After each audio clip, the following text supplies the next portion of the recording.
changed the syllabus. In that, they removed some of the syllabus. So that is why. So elliptic cryptography, starting from elliptic cryptography, is not there till the end. Only till other applications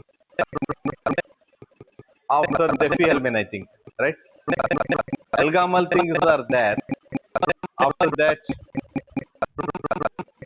here other here. Hmm. That things are not there. Huh? Yeah, other applications here till here. The third module here.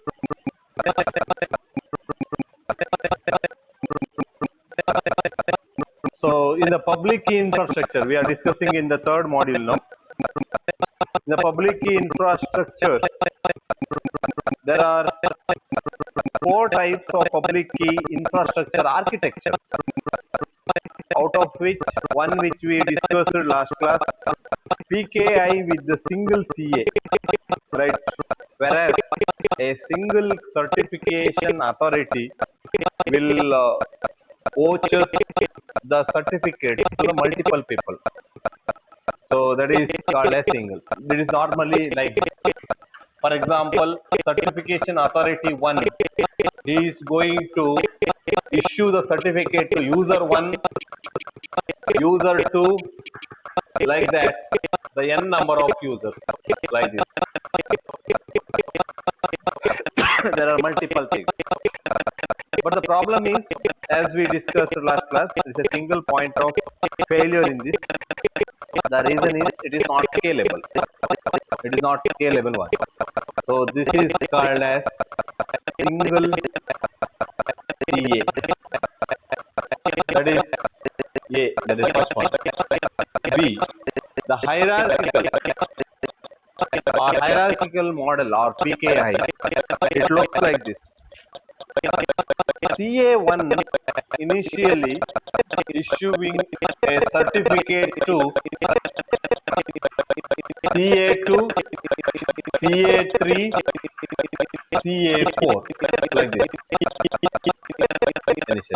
And then CA2 issues a certificate to CA5 as well as user U1. Okay, user number U1. Then CA3 will issue the certificate to CA6 and user 4. CA6 and user 4, user number 4. CA4 will issue the certificate to user 8, 9 and like that.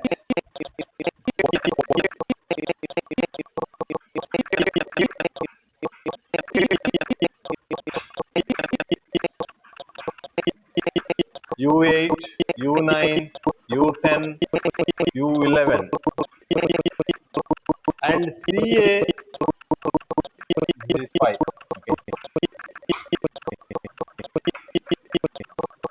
U2, U3, U4. Sorry. U4 is already there. U2 and U3. U2, U2 and U3.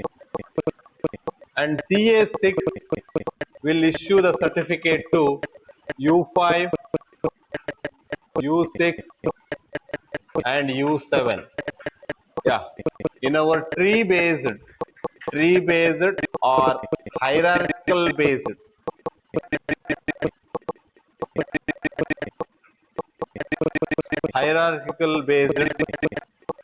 PKI issues like this. Certificates will be issued in this way. The basic things here is one CA, he can issue the certificate to other CAs as well as other users. The meaning is like this, right? CA1 can issue the certificate to other CAs, and in turn, CA2 can issue the certificate to other CAs as well as other users. For example, U1 watched by CA2. The path will be like this. For example, U1 will get the certificate in CA1, CA2, like this. This is the path to get this.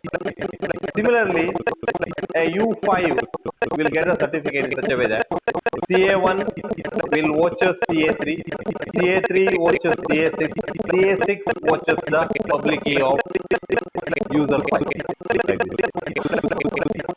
So here, what is in this case? How to verify this? The verification is very simple in such a way that, for example, U1 is the user. He wanted to verify user 5 public key or certificate. What he will do is, initially he will contact CA2.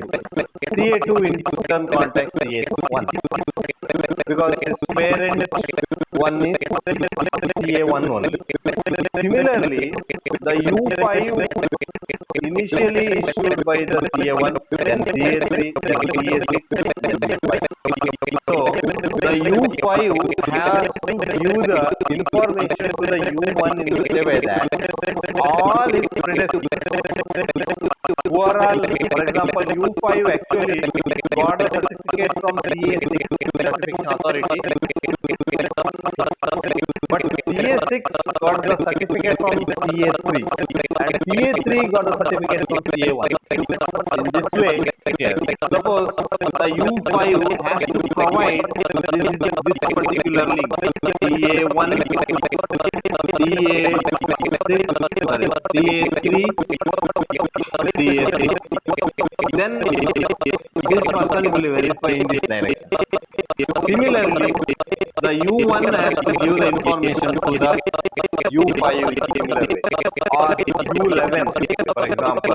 U11 is like CA1 watches CA4, and CA4 watches the public key of U11, or user number 11. That means, finally, all the users will get the one or the other or other particular authority. So these authorities will issue not only to the user, they also issue the certificate to other CA. In this case, only user. CA1 will give it. So the scalability issue is solved here.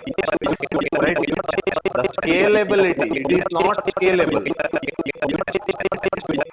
That's not scalable, but it is scalable. Scalable in such a way that we can multiple things, that is multiple CAs will arise, and those CAs will issue the certificate to other people. Like that, they will do the, or finally they will watch all the user public. This is the three-based hierarchical public key infrastructure. Next one is mesh-based PKI.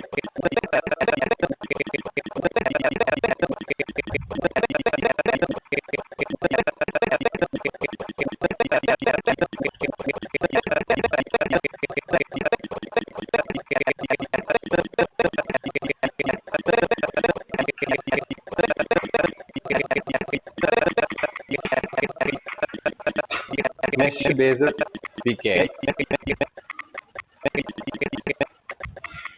In the mesh-based PKI, the certification authority will issue the certificate in mutual. For example, in this way, CA1 will issue certificate to CA2, CA2 will issue the certificate to CA1, and similarly CA3, the bidirectional and he will issue the certificate to user 1, and CA3 will issue the certificate to CA2 as well as CA4.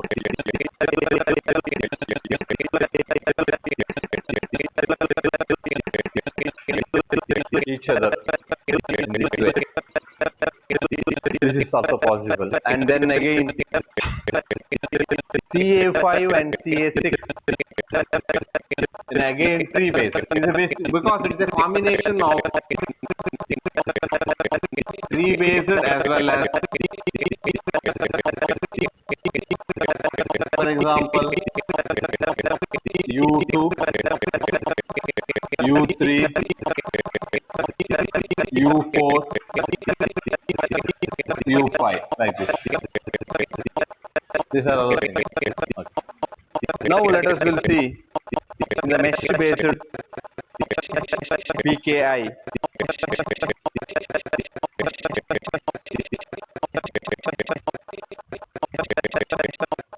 What are all the additional things compared to the previous two? In the hierarchical based CA, one CA can issue the or vouchers the certificate to other CA only one. And reverse is not true in that case. But here, mutual trust of CA, that is mutual trust of CA. Mutual trust of CA means each CA they will issue the certificate to each other. It is a mutual understanding between the two different. And here, multiple trust passes between the two users. Multiple trust passes between the users. Multiple trust passes means, for example, U1 or for example CA3. CA3 will get the certificate from CA1. Similarly from CA2. Similarly from CA4. And the belonging or CA3 will issue the certificate to CA5 and CA6. And CA5 will enter this way. For example, user number 3. The user number 3 will get the certificate in multiple parts in such a way that, for example, U3 certificate or public key is vouched by CA1, CA3, CA5. That is a one path. Another path is CA1, CA2, CA3 and CA5. One more path. One more path is CA1, CA2, CA4, right? CA3 and CA5. Another path. I think still one more you have, right? What is that? One is this path. Another one is this one, right? Correct, no? One more is this. Any other path? 1, 2, 3. Again, no. 1, 2, 3. Direct. These are all the multiple paths to get the certificate for U3, user number 3. Any other path is belong here? No. Similarly, U5 will get the certificate in a similar way, but only U1 will get the directly from the CA1. Only U1, and rest all others will have the multiple. This is called as a mesh-based PKI. Mesh-based PKI. The last one, bridge-based PKI.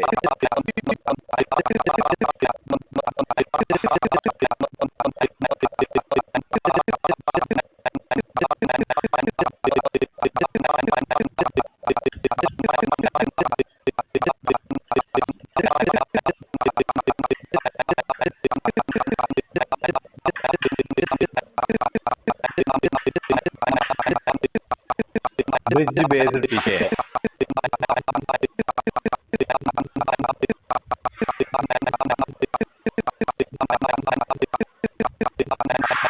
Main need of this bridge-based PKI is for the purpose of secure communication between the organization. Okay. Need to secure the communication between organizations. Let us say organization A and organization B. In organization A, they have the tree-based hierarchical or tree-based PKI structure. Similarly, organization B also they have the again the tree-based structure or PKI. Now there is a bridge between these two organizations to communicate among these people. So that is called a bridge-based. That is through a representative CA from each organization. It will work in this way. Let us say this is called as a bridge. That is bridge-based PKI. In the organization A, for example, or organization A may be representative called as CA. Similarly, here representative called as CB, certification authority CB. And PKI of organization will like this, whatever it may be. So this is the PKI.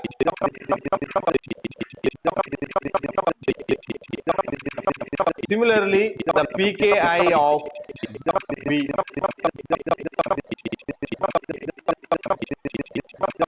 Organization B will look like this. Now the thing is, CA is one organization architecture is different than the other. This PKI may be something like mesh based or a single CA based or tree based, anyone.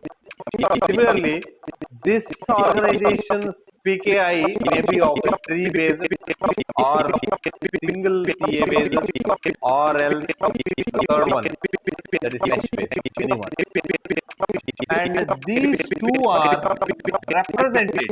It is called as representative PA of the both organizations. Representative PA. And through this representative PA, you can vouch the certificate by using the bridge-based PA. How? For example, user who belongs to the organization B, for example, U7, he maybe belongs to CB.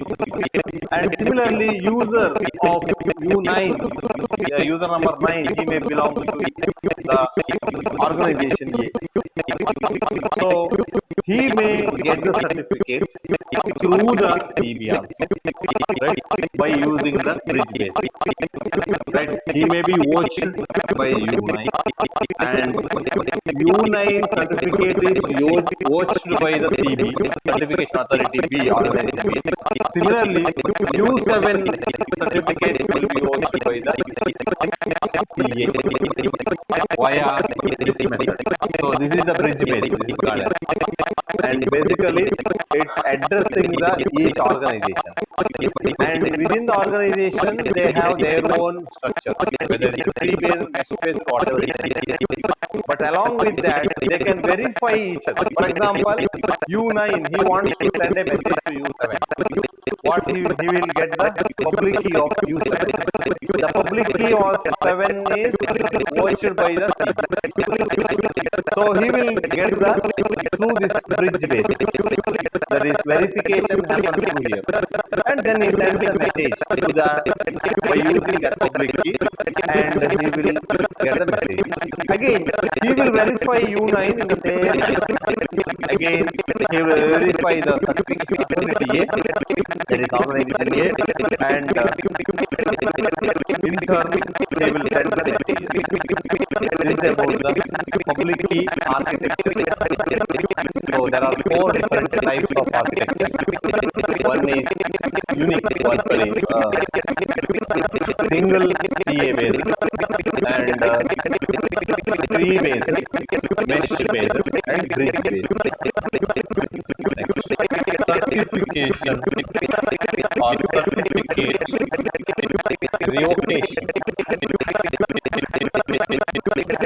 Certificate revocation.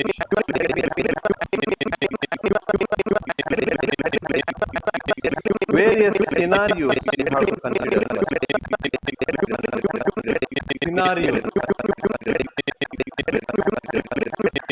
Scenarios of certification revocation or certificate revocation. First one, the employee of an organization quit the organization. One, employee the organization. Then you need to revoke his certificate in such a way that, for example, when he gives a resignation, his certificate is under the suspension because he is not supposed to use that. Otherwise, there are some misuse of the certificate. So, head of the organization will suspend his certificate because once he quits the organization, he belongs to the some other organization, or he may belong to his own personal organization, and he is not related to any organization. Then there are some chances of misuse of that certificate. And the customer is unknowingly send the messages to this certificate by verified. After verification certificate, the customer will send the messages to him only, and it will be handled by him only, and finally it is a mess of various problems. So to avoid that one, we have to use the certificate revocation. This is the one such scenario why the certificate revocation is required. Why it is required? Because certificate validity is already there for another 1 year or another 6 months, another 5 months, like that. For example, the certificate or validity was happened on January 1st, and it expires on December 31st. But in between, so in the month of April, the employee is the organization. Then his certificate should be in a suspension, and then it should be revoked once the new person will come and join that particular page. So that is the procedure. There is one such scenario. Second one, compromisation of private key. Private key. What happens when the compromisation of a private key of certification authority? Let us say the architectural representation CA1 and he will watch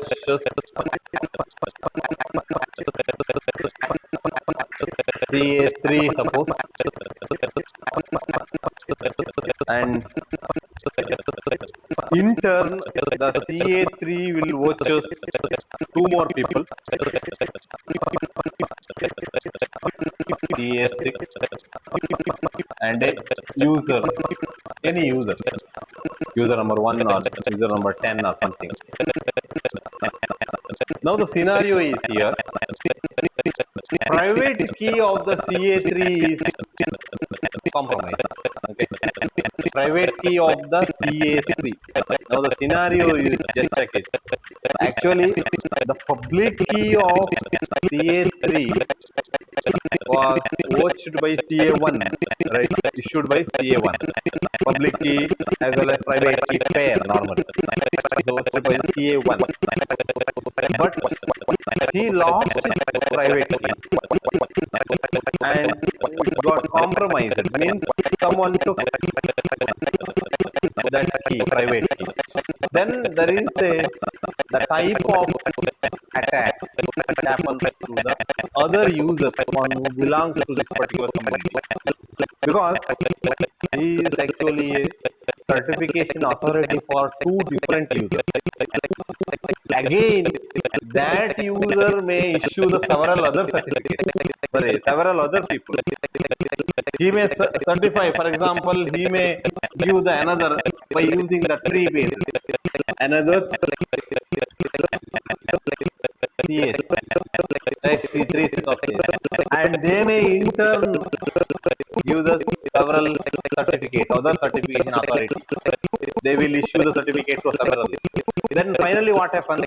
Because of the compromisation of this particular person private key, rest are all other private keys also in a danger situation. So because of so that is why you need a scenario sorry, you need a method like revocation. Again, revocation request has to send to the admin, and admin has to, or the particular, for example, CA3 certification authority CA1, and CA1 has to revoke the certificate like that. So what are all the attacks or possible attacks which could happen in the compromisation of CA3 private key? It will be like this. Anonymous attacker who wish to or who attack the all other people in such a way that he initially gets the private key of by some other method. Private key is somehow compromised, whatever the method is. Okay. Then what he will do is he will be having the private key of CA3 so that that person will request CA3 for a new set of private and public key. For example, X is private key, okay, Y is public key. Again, he will create the new two pair of, that is one pair of public key. Sorry, that is by using the public key cryptography. He will create new private key as well as new public key, and he will send a request to the CA1 by using this private key, existing private key. Okay. Because somehow he took the private key from the CA3. On behalf of CA3, he will send a request message to CA1, and he is requesting for the new set of keys. That's it. That means during that time, the old private key is not existing. The new set of private and public key will exist. Upon receiving the new set of private and public key, he will issue the certificate to all these people, whatever belongs to under the CA3. He will issue, this new person or attacker will issue a new set of keys by using this revocation method. Again, he will send all the, you have to update your certificate. Because he is the person who is having the certification authority, person who is the right to change the certificate or verification certificate or something like that. So then he will send the messages to all other people. This is the type of attack in the case of the compromise. So by using certificate revocation, what are the different types of solutions which can happen here for the specification? The solution number one